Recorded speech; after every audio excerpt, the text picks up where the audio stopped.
Hey guys, welcome back to another video. In today's video, as you can see, we'll be creating a custom closure and a custom wig.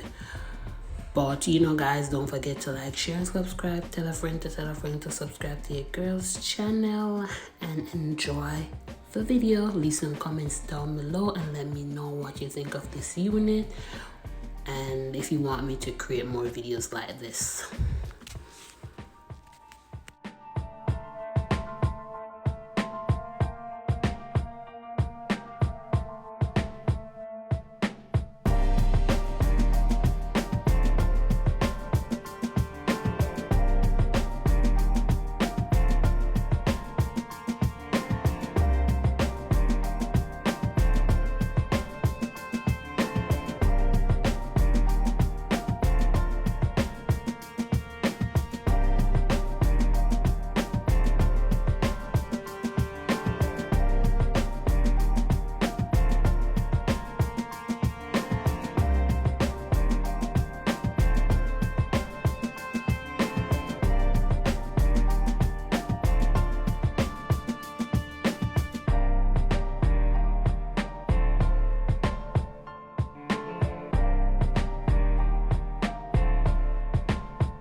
Now guys, our wig is finished. I'm gonna cut the excess lace off under the closure and style and all. So completely finished, perfectly. Didn't put any form of elastic band on this unit because it fits like a glove.